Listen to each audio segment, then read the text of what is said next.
Well, the fastest field in history is poised to take the green flag for the 105th running of the Indianapolis 500. And the best news, there will be fans on hand to witness the greatest spectacle in racing. Bill Benner has more in this week's Inside Indiana Sports. Bill.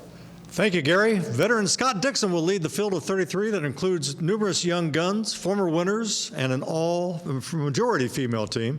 Joining us today to offer a preview is a veteran of the Indianapolis Motor Speedway network, Jake Query, who will be calling the race from his perch high above the third turn. And Jake, thanks for being with us today. Good to see you, my friend. Bill, it's good to see you as well, and it's weird for me to think that I'm actually one of those old veterans as opposed to the young guns that's covering the race, but thrilled that it's the month of May.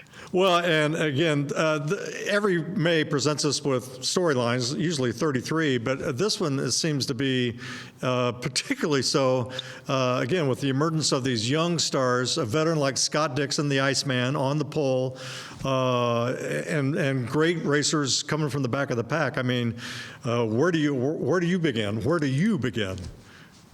You know, there are a lot of storylines to your point, which is accurate. Scott Dixon is clearly kind of the class of the field, but it's such a deep field and so much goes into 200 laps and keeping it clean. And, you know, nobody knows that more than Scott Dixon, who's got one win back in 2008. But you look at Elio Castroneves chasing win number 4. And the question with Castroneves, of course, when you're operating with the team and you need 7 clean pit stops and suddenly you're working with guys that aren't necessarily doing pit stops each and every weekend over the course of the race season, that comes into play, trying to keep that clean. And then the 4 Penske's. There's no question about the fact that Roger Penske's teams are used to running up front. But when you start towards the back of the field, the question becomes, is that a concern when they have other cars around them? Setting your car up for being fast in qualifying is totally different than having a car set up for being fast with 32 other cars on the track, creating all kinds of air bouncing off of cars. You would think that Roger Penske's cars would be able to handle that, be set up for it, and be able to get themselves towards the front. But that's one of the things that certainly is to watch. It's going to be great, Jake, because the obvious thing, fans back after not being able to attend last August's Indianapolis 500. And so the atmosphere, I know everyone is looking forward to actually having those grandstands fill up, not to full capacity, but still it's going to be great to have folks back at the track.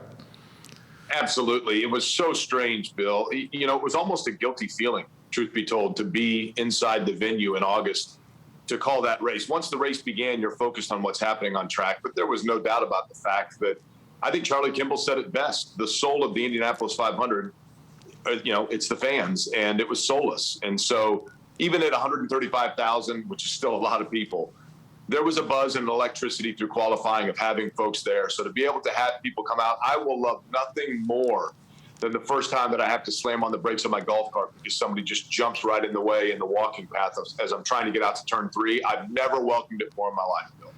And Jake, this will also be the opportunity for fans to see a number of the changes that have taken, the physical changes. And I have not been out there yet. Look forward to being there on race day. But what Roger Penske has done to the infrastructure of the track, I'm hearing, is really terrific. It is 5,000 gallons of paint, and that's just the start of it in order to paint over, you know, where you used to see just cinder block walls and, you know, some areas that definitely had been aging. There's no doubt that it's undergone a facelift, a lot of new fencing for that matter. So every nook and cranny, every aspect of what needed to be aesthetically improved has undergone an improvement. There's no question about it. And I know that, you know, all the way from the turn 1 entrance, you know, all the way through, I think the Penske Entertainment Group was very excited about showing that off last year. And then, of course, we know what happened with the world circumstances. So a lot of excitement just to be able for fans to look around and think, you know what, that has undergone a quick power wash, which is pretty cool. Jake, another Penske initiative, a majority female team led by Beth Peretta. Simona Di Silvestro will be the, and she's a veteran. But again, that's an important initiative.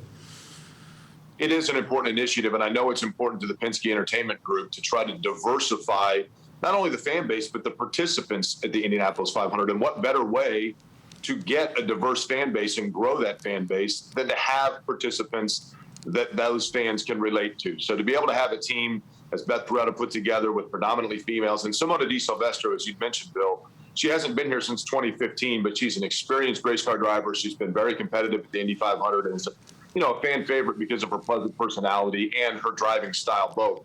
So it's a win-win all the way around. And even though they're starting towards the back of the field, they have all of that access to Roger Penske's team telemetry and data. So they're another one that the way their car is set up for Simona in the course of the race may be totally different than the way it was set up for qualifying. So she may have an opportunity to move her way through the field.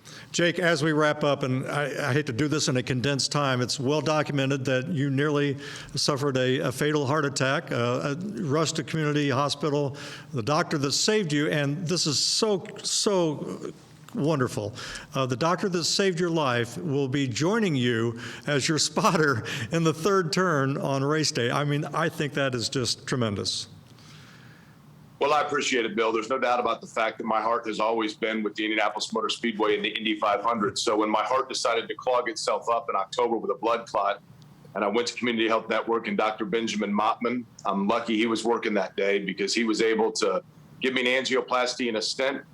And he told me that through the entire procedure, I was awake and alert the whole time. And he said, "Man, you talked the entire time." And I said, "Well, if I talk the entire time during your job, why don't you come to see my job where I have to talk all the time?"